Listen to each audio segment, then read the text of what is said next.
Jeg har vært til tannlegen og hadde høl her. Så tannlegen satt en bedøvelsesprøyte liksom der sånn.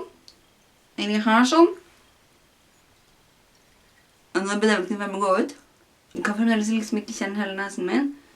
Men, og det rare er at man liksom, jeg kan ikke kjenne nesen min, men jeg er så veldig akutt klar over at jeg ikke kan kjenne nesen min. Det gjør selvfølgelig alt litt verre.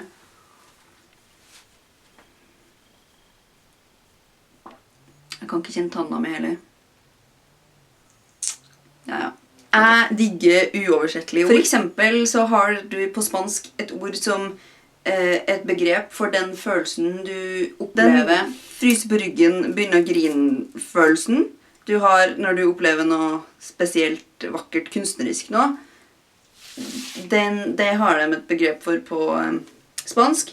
Jeg sier det sikkert feil, men det heter duende. Jeg elsker det ordet.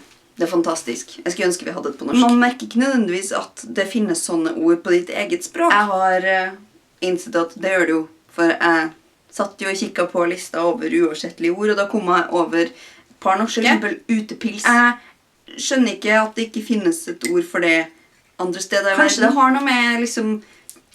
Jeg snakket jo om i forrige videoen min at vi har ikke akkurat verdens mest ålreite klima om vinteren her i landet. Så når sola først kommer, og det blir vår, og det begynner å spire rundt oss, så blir vi litt gale. Da er vi le å sitte inne. Så når man går på pub midt på dagen, eller etter arbeidstid, og tar en øl, så vil man gjerne ikke nødvendigvis sitte inne. For der er det jo mørkt. Nå er det jo blitt lyst ute, ikke sant? Så derfor så sitter vi ute og drikker pils. Eller, ja, pils. Øl. Dermed utepils, det betyr rett og slett å sitte på utekaféen og ta seg en halvliter i sola helst da. Så har du det fantastiske uttrykket tropenatt. Det er en sommerting. Hvis hele døgnet, der har vi enda et ord, det skal jeg ta etterpå. Hvis det i løpet av 24 timer ikke blir kaldere enn 20 grader, så kaller vi det tropenatt. Tropedøgn, eller tropenatt, er når hele natta har 20 eller høyere. Og 20 grader er jo ikke veldig varmt da. Men tydeligvis er det nok til at vi kan kalle det en tropenatt hvis det er 20 grader. Jeg liker det. Døgn, ja. Det sa jeg i sted. Døgn. Det er et uttrykk for en hvilken som helst 24-timers periode. På engelsk så kan man si day, men da snakker vi bare om en dag. Typ hvis en eller annen gir en eller annen 48 timer på å fullføre noen ting, så sier man ikke 48 timer, man sier 2 døgn. Og så kan vi snakke om uttrykket koselig. Vi kan si vi koser oss. Typ, da mener man gjerne å sitte inne når det er snøstorm ute, og så har man fyr på peisen, og så har man et eller annet varmt i koppen, og så har man på seg ullgenser, og så har man tent stearinlys, og så hører man på koselig musikk. Der kom det igjen, koselig. Og så kan man si sånn... Man kan også si at man har det koselig på fest. Da har man det rett og slett bare hyggelig. Men ja, det er et uttrykk som... Det er litt vanskelig å forklare uten å bruke det. Du kan si hyggelig, og du kan si fint, koselig, koselig.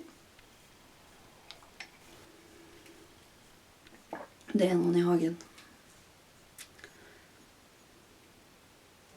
Awkward. Jeg har snakket om tidligere at banning ikke er så veldig forferdelig i Norge. Det er litt barbarisk sånn. Da har du uttrykket drittsekk. Man sier det om noen. Det betyr jo sekk med drit. Så det er jo ikke så pent å si. Men man tar det ikke så hardt om man blir kalt det. Man sier at noen er drittsekk hvis de bare hvis de har vært kjip.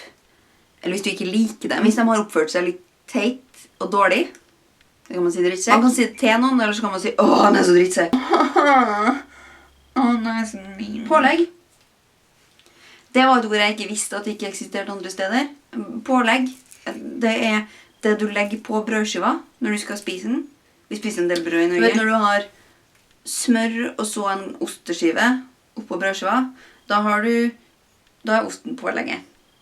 Hvis du smører peanøttsmør på brødskiva, så er det pålegg. lagt på. Om du lager en sandwich med så tjukt lag med stæsj, så det fremdeles pålegg. Det de har på med Hagen. De styler stedet for at de skal selge huset her på Fristed. Skal selge huset, og da også det huset her som jeg står i nå. Og det finner jeg veldig tragisk, fordi at jeg vet ikke hva fremtidig huseier kommer til å ha ønske om å gjøre med det stedet her. Om de skal bruke det selv, eller om de gjerne vil ha meg her som leieboer, eller leieboer, som leietaker. Jeg vil ikke flytte herfra. Da må jeg skynde meg å finne et nytt sted, for alt stæsjet jeg har her, det ikke plass til det hjemme. Jeg håper de ikke får solgt. Det ondskapsfullt?